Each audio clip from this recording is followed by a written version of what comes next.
La'an qala wal ahkamu syar'iyyatu min haitsu luzumiha muta'alliqatun bitaklif. Dan hukum-hukum syariat dari segi keberadaan hukum syariat tersebut, kelaziman hukum syariat tersebut muta'alliqatun bitaklif, berhubungan dengan taklif. Bihaitsu la takunu lazimatan illa minal mukallaf. Sekiranya tidak harus hukum-hukum tersebut tidak bergantung atau tidak berhubungan hukum-hukum tersebut kecuali di dalam diri seseorang yang telah mukallaf. Wa huwa man balagho. Mukallaf itu adalah man balagho, seseorang yang telah balik. Seseorang yang telah balik, dan akan diterangkan di sini apa itu sebab-sebab seseorang menjadi balik, ya. Jadi dalam inti daripada bab ini adalah menerangkan siapa-siapa saja seseorang itu yang telah masuk di dalam kategori balik. Man balagho akilan, dalam keadaan berakal. Sudah balik terus dia dalam keadaan berakal.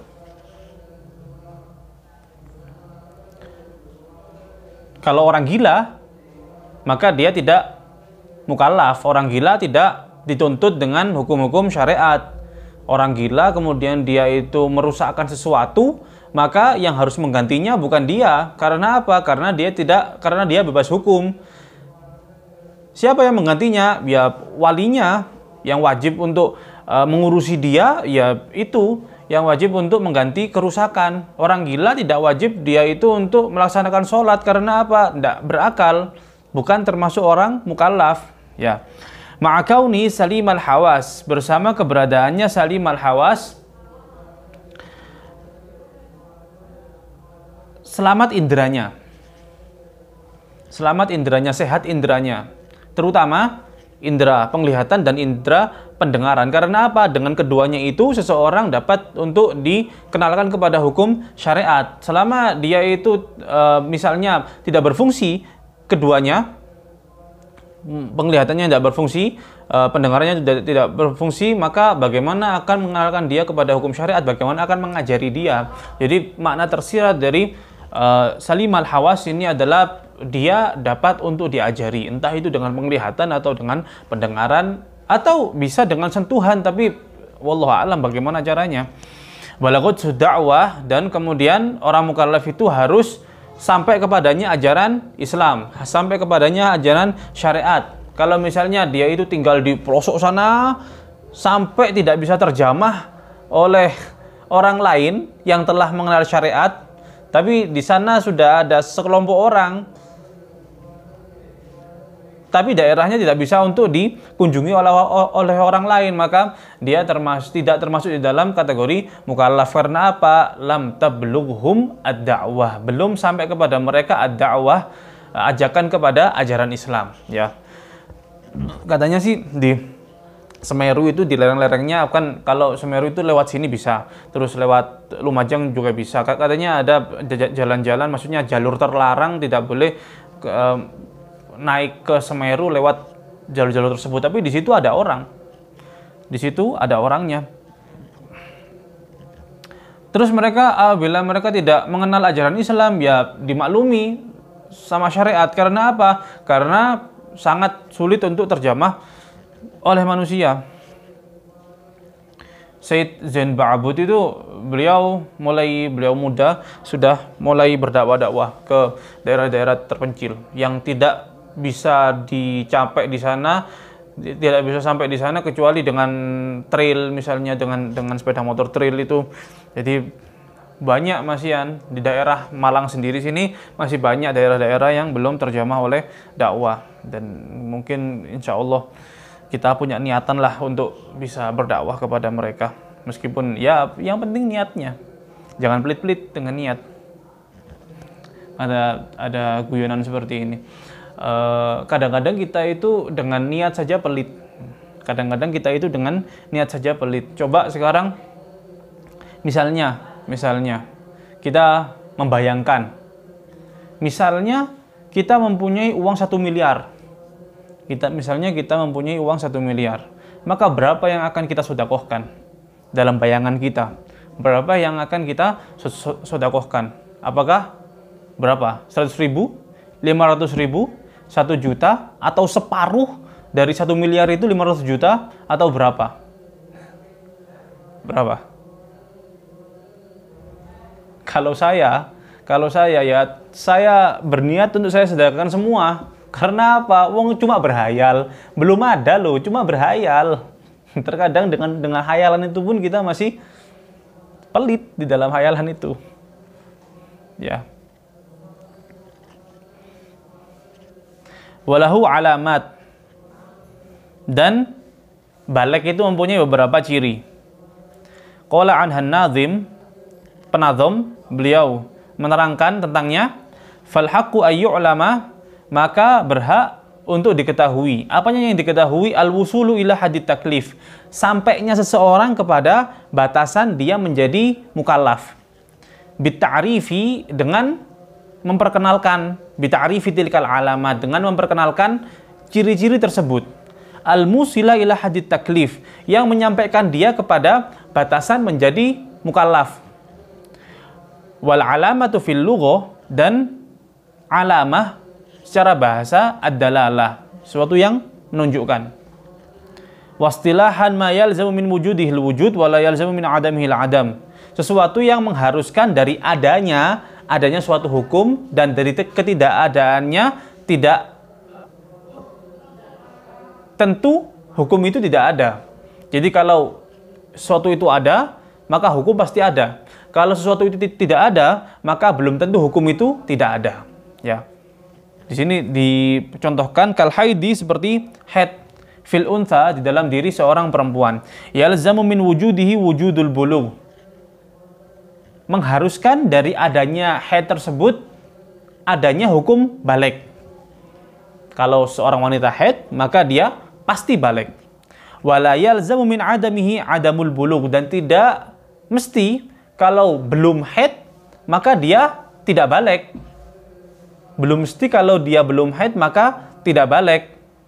Idz qad yahsulu bi ghairihi, karena terkadang bisa didapatkan dengan selainnya.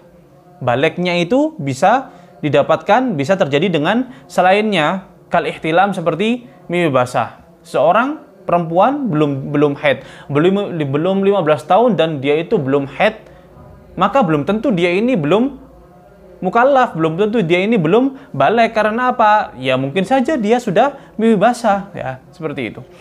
Fa awwalu tilkal alamat, maka ciri yang pertama, al-haddu ay ta'rifuhu, yaitu adalah memperkenalkannya kepada bahwasanya dia itu sudah balik bisinin, dengan hitungan tahun.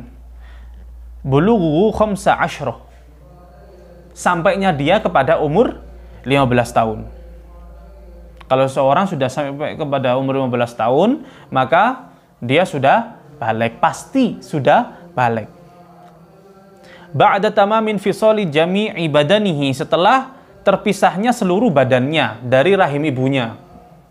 Sudah keluar secara sempurna dari rahim ibunya. Misalnya sekarang seseorang dia itu melahirkan, perempuan melahirkan mulai jam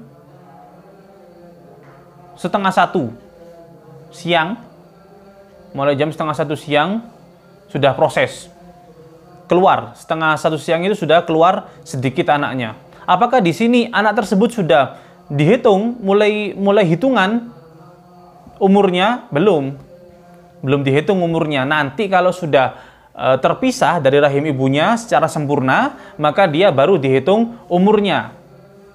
Misalnya dia tadi mulai keluar jam 12:30, lalu keluar secara sempurna selesai itu jam 1:10, maka mulai 1:10 itu dia dihitung umurnya.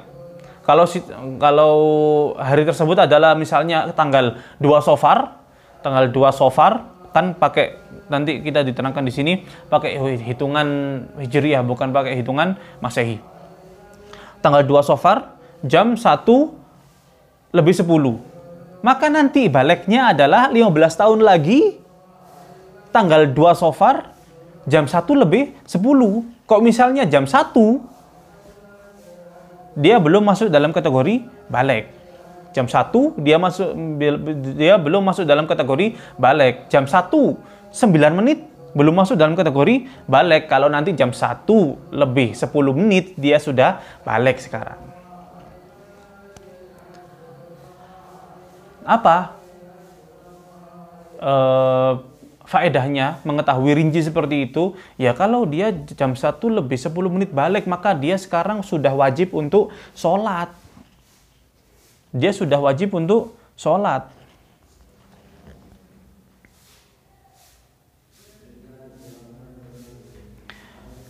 Qamariyatan tahdidiyatan, dan hitungan tahunnya itu 15 tahun itu qamariyatan dengan hitungan qamariyah, dengan hitungan hijriyah, tahdidiyatan, dan harus pas.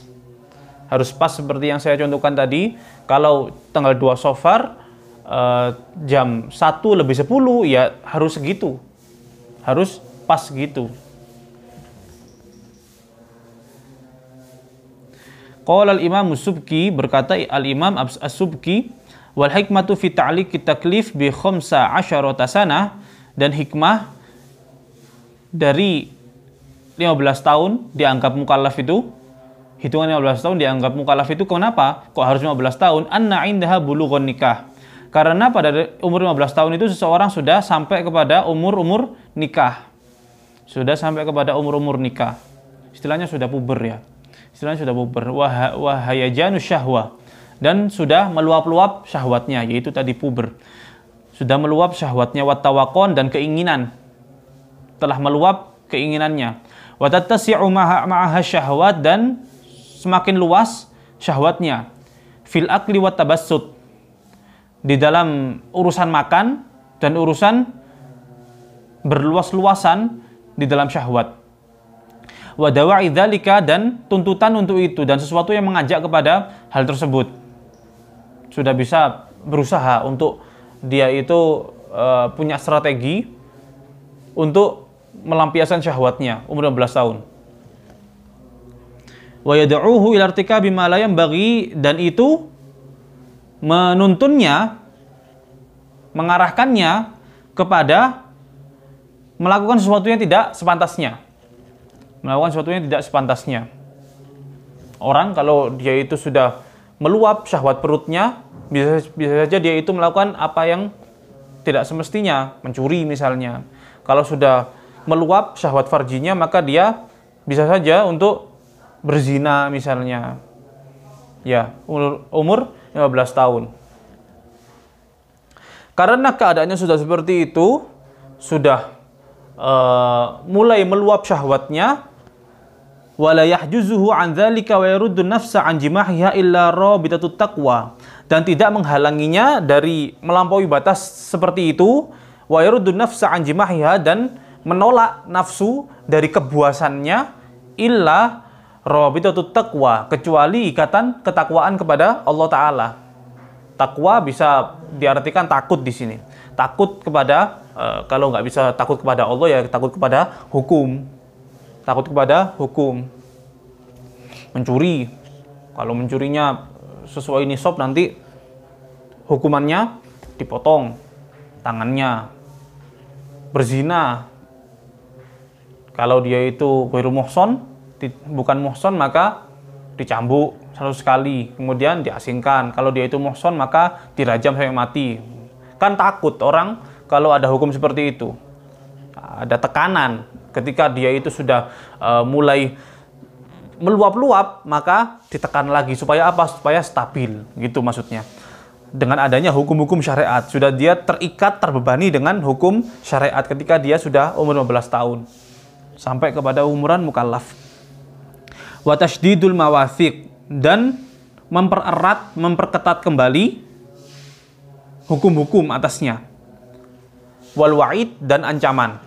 Wa kana ma'a dzalika qad kamula aqluhu, dan adalah bersama itu dia telah sempurna akalnya.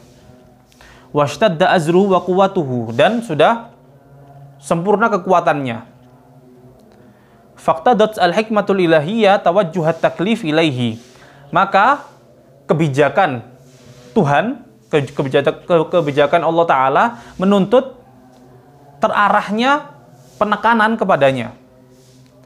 Liquwwati dawa'i syahwaniyah, karena kuatnya penarik syahwat. Wasawarif al-aqliyah, dan strategi akal. Akalnya sudah sempurna. Kalau akalnya sudah sempurna, dia bisa untuk mencari strategi atau membuat strategi untuk melakukan sesuatu yang dia inginkan. Dan ditambah lagi badannya sudah kuat. Kalau badannya akalnya sudah sempurna, badannya sudah kuat, maka dia akan bisa melakukan apapun yang dia inginkan.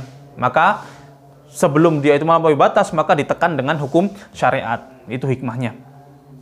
Wahtimalil quwwalil 'uqubah, dan umur 15 tahun itu dia telah mampu untuk menanggung hukuman alal mukhalafah, atas pelanggarannya. Itu jawaban kenapa kok umur 15 tahun, kok sebelumnya belum dia itu dalam kategori mukallaf. Karena apa? Karena pada umur tersebut akal sudah sempurna, kekuatan sudah sempurna, syahwat sudah meluap. Ketika kan istilahnya dia sekarang ada keinginan, kemampuan ada, kesempatan ada. Maka kalau dia itu tidak di stop di situ, dengan apa? Dengan hukum syariat, maka dia akan melampaui batas. Ya, paham kan?